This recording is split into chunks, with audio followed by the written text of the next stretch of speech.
ഞാനും അച്ഛനും കൂടെ യാത്ര ചെയ്തിരുന്ന ബുള്ളറ്റില് ലോറി തട്ടിയവനെ ഞാൻ തേടി നടക്കുമായിരുന്നു അന്നൊക്കെ. പക്ഷേ ഒരിക്കൽ പോലും അയാളുടെ അടുത്തെത്താൻ എനിക്ക് പറ്റിയിട്ടില്ല.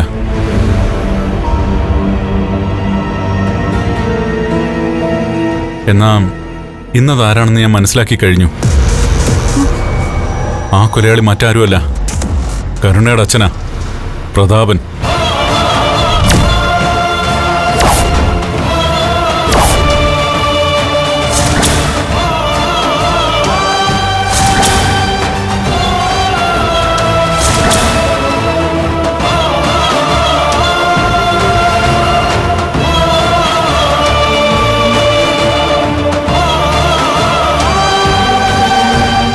സമനില തെറ്റി നടന്ന സമയത്ത് അച്ഛനെ കുറിച്ച് അയാള് അനാവശ്യം പറഞ്ഞ് നടക്കുമായിരുന്നല്ലോ ഏട്ടാ.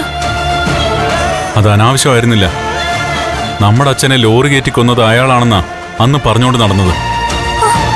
അത് നമ്മൾ അറിയാതിരിക്കാൻ വേണ്ടിയിട്ട് എല്ലാവരും അയാളുടെ വായി മൂടിക്കെട്ടി.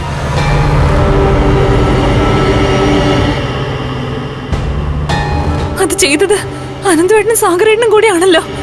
അവരെന്തിനാ അങ്ങനെ ചെയ്തേ? സാഗറിന് കാര്യങ്ങളൊക്കെ അറിയാം. ആ കൊലപാതകത്തിന് മഹിയും സാക്ഷിയായിരുന്നു.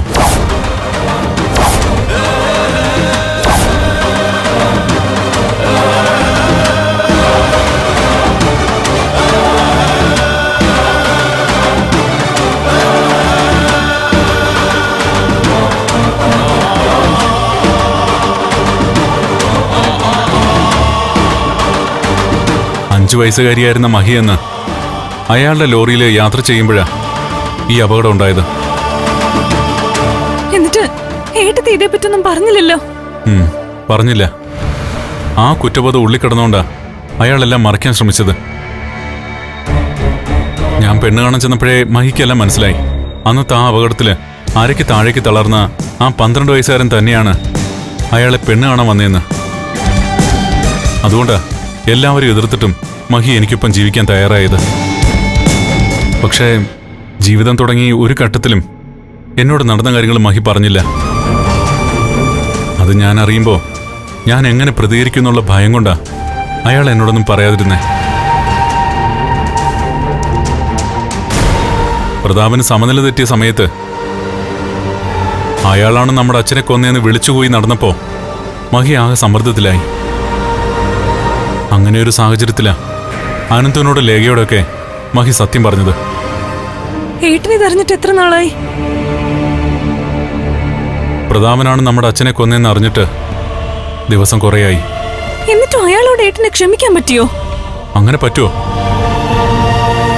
എന്നാ ആ സംഭവത്തിന്റെ പേരിൽ അയാളെ ശിക്ഷിക്കുന്നതിന് പകരം കരുണയെ കഷ്ടപ്പെടുത്താനാ ഞാനും മഹിയും കൂടെ തീരുമാനിച്ചത്.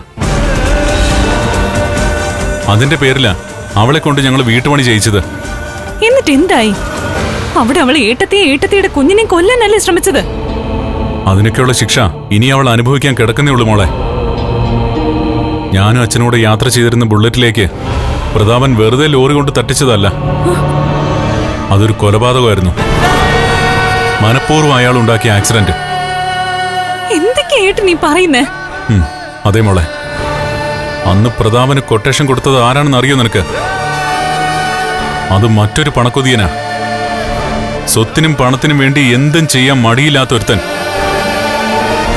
പ്രതി നിന്റെ സ്വന്തം അമ്മാവൻ തന്നെയാ, വാമദേവൻ.